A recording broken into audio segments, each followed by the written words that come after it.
গুরু একটা পয়সা গন্ধ আসছে করতে। আর বলিস না, রতনদার বগল মুছে এলাম। হ্যাঁ সে কি গুরু, তুমি তো জড়িয়ে থাকতে চাঁপা বৌদির চুলে পার্ট টাইম মারছো নাকি রতনদার বগলে? না রে, বৌদি এখন চুল মুছে টাওয়ালে। টাওয়ালে মানে ওই তোয়ালে সুতো করা ভাই? হ্যাঁ হ্যাঁ, ওই মালটাই। সেদিন কোথা থেকে এসে জুটলো, দিয়ে বৌদিকে বললো, বৌদি আপনাকে কিন্তু পুরো হিরোইনদের মতো দেখতে, কিন্তু হিরোইনদের তো কখনো গামছা পরতে দেখিনি। ব্যাস। যা বৌদি বলে জল মুছে দিল। আরে মুছে দিল কি, একেবারে জড়িয়ে গেল। হ্যাঁ কি বলছো গুরু, এরকম করে পুছে তোমায় সাইড করে দিল সালা।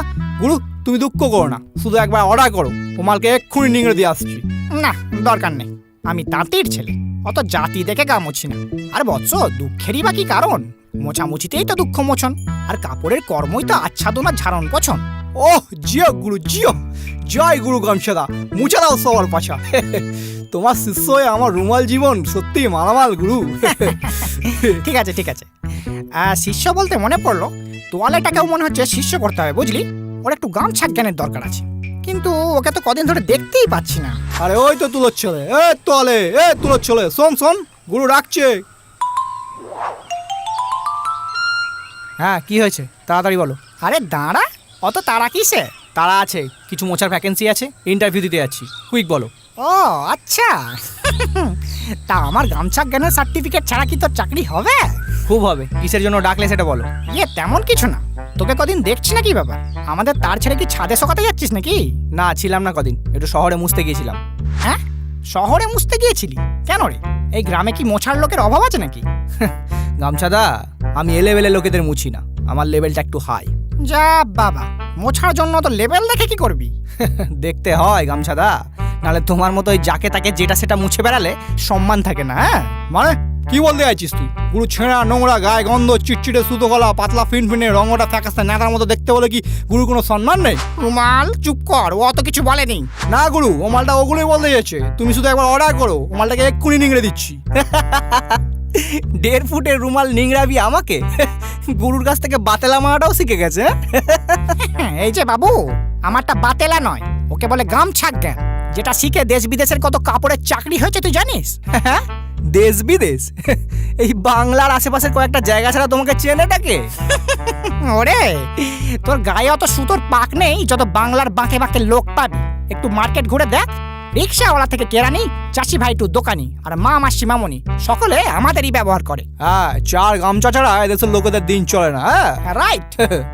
আর আমাদের সারা পৃথিবী চেনে, ভালো ভালো জায়গায় নামি দামি লোকেরা আমাদের দিয়ে মোছে। হ্যাঁ কে বলেছে তোকে নামি দামি লোকেরা গামছা দিয়ে মোছে না? এই গ্রামের প্রধান তো সারাদিন গামছা পরেই থাকে, গামছা পরেই খেতে বসে, গামছা পরেই থাকে, তো তার কি কোনো সম্মান নেই? কোথায় ফেরারি আর কোথায় ছ্যাকড়া গাড়ি! এই জন্য বলছি নেতাদা, সরি গামছাদা, একটু লেভেল দেখে মুছতে শেখাও। বৎস, আমি লেভেল না, আমি ফ্লেক্সিবল হতে শেখাই। আমাদের দেশ বহুমুখী প্রতিভার দেশ, এখানে হিরোরা মেয়ে পটানো থেকে গুন্ডা পেটানো সব কাজই এক হাতেই করতে পারে। তেমনি আমাদের ওর নেতা থেকে কাঁথা, আবার কাঁথা থেকে ছাতা, সবই হতে হয়। হ্যাঁ গুরুর হেভি ট্যালেন্ট। হ্যাঁ ওই জন্যই তো গুরুকে নিয়ে বিশ্বকবি রবীন্দ্রনাথ ঠাকুর তার ছোট নদী কবিতায় লিখেছে, তীরে তীরে ছেলে মেয়ে নাইবার কালে, গামছায় জল ভরে গায়ে তরা ঢালে। ও সাবাস, থ্যাংক ইউ। দেখেছিস আমার গামছা জ্ঞানের ফলে ওর কেমন আমূল পরিবর্তন হয়েছে? হ্যাঁ রুমাল থেকে পুরো বাচাল হয়ে গেছে। আগে শুধু লোকের মুখ মুছতো, আর এখন লোকের ঘাড়ে কাঁধে মাথায় হাতে কোথায় না কোথায় উঠে যায়। এমনকি আমাদের পাশের বাড়ির পর্দা চাদরটাও তোমার কাছ থেকে কোর্স করার পর থেকে এখন লোকের হাত মোছায়। আরে শুধু চাদর পর্দা কেন, ধুতি গেঞ্জি লুঙ্গি জামা কাপড় ওড়না, মানে প্রায় সব ধরনের কাপড়কেই আমি গামছা জ্ঞান শেখাই। আর এখন তো কোর্সে 50% ডিসকাউন্টও চলছে, চাইলে তুইও শিখতে পারিস, তোকে আমি আরো 25% ডিসকাউন্ট দেবো। না কোনো দরকার নেই, মোছার কাজটা তোমার থেকে আমি অনেক ভালো পারি। আর আমি হলাম হাম্মাম বংশের তোয়ালে। হ্যাঁ হাম্মাম বোঝো তো, সেলিব্রিটিরা ইউজ করে, তো সেই বংশের তোয়ালে হয়ে তোমার মতো একটা পাতলা সুতির কাপড়ের কাছ থেকে আমাকে মোছা শিখতে হবে নাকি? হ্যাঁ মোছা না শিখিস অন্তত শুকনোটা শিখে যা। তুই যা ধ্যাপসা মোটা, তোর জল শোকাতে শোকাতে এই গুরু 3-4 বার শুকিয়ে 3-4 বার মোছা হয়ে যায়। হ্যাঁ ওরে গামছার চামচা, আমি সেই 3-4 বারের কাজটাই একবারে করতে পারি, বারবার নিংড়ে নিংড়ে জল বার করতে হয় না। হ্যাঁ সেদিনকার তোয়ালে বেশি কথা বলে ফেলে। বাবু, আমাদের অতক্ষণ ধরে সকালে হয় না, মজুরের মাথার বেড়ি হতে হয়, তারপরই হয়তো দড়ি হতে হয়। কোমরে আমাদের না জড়ালে ওরা আবার বল পায় না, চাষিটাও কম যায় না। ভাত বইতে থলি হতে হয়, মুড়ি চিবাতে থালি হতে হয়, রোদ্দুরে মাথা ঢাকতে টুপি কিনতে চায় না। এত গন্ধ ছড়ায় না, ক্লান্ত দেহের ঘামের জলে চোখের জল বোঝা যায় না। সময়ও হয় না, কারণ চর্বিওয়ালা হাতও মুছতে হয়, আবার পান্তা ভাতের পাতও ঢাকতে হয়। সারাদিন এত কাজ যে ছিঁড়ে গেলেও টের পায় না। তাই বাবু, আমাদের অতক্ষণ ধরে সকালে হয় না। ও জিও গুরু জিও, কি নিংড়া দিলে মারি, হ্যাঁ পুরো মনে হলো রবীন্দ্রনাথ গামছা পরে কবিতা বলছে। হ্যাঁ কি প্রশংসা ছিড়ি। তাহলে শুনলি তো এই বাংলায় গুরুর কত সম্মান। এখনো কত লোক শুভ কাজের আগে গলায় গামছা চোলায়। হ্যাঁ আবার কেউ কেউ গামছা দিয়ে নিজেই ঝুলে যায়। এই সালা, এবার কিন্তু সত্যি নিংড়ে দেবো। চাপ বেটা লোকাল ট্রেনের মাল, বেশি কথা বলে না ধরে ছেঁড়া কাতায় তালি মেরে দেবো। এই তো আলে, তুই কিন্তু আমার শিষ্যের সাথে এরকম নিংড়ে কথা বলতে পারিস না। তো তোমারও শিষ্য আমার সাথে নিংড়ে কথা বলতে পারে না। মোছার সোসাইটিতে আমার একটা হাই স্ট্যান্ডার্ড আছে, অবশ্য কাদের বলছি। যেমন গুরু তার তেমন চেলা, গায়ে নেই সুতো, খালি বড় বড় পাতেলা। হ্যাঁ শুধু শুধু টাইমটা নষ্ট করে দিল, যত সব।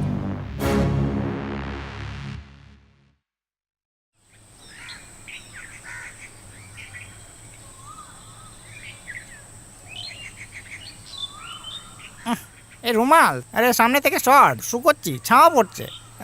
গামছাদা, রুমাল না আমি। আরে কি ব্যাপার, তোয়ালে চাকরি হয়ে গেছে নাকি? না গামছাদা, ওরা বললো গামছা ছাড়া আরও অন্য কাজও জানতে হবে, আর প্রায় সব জায়গাতেই তোমার গামছা জ্ঞানের সার্টিফিকেট চাইছে। আমি তো বলেইছিলাম চাইবি, তা তুই এখন কি চাইছিস? গামছা জ্ঞান শিখতে চাইছি, শেখাবে? নিশ্চয় নিশ্চয় শেখাবো, শুধু ফিসটা এবার ডবল হবে।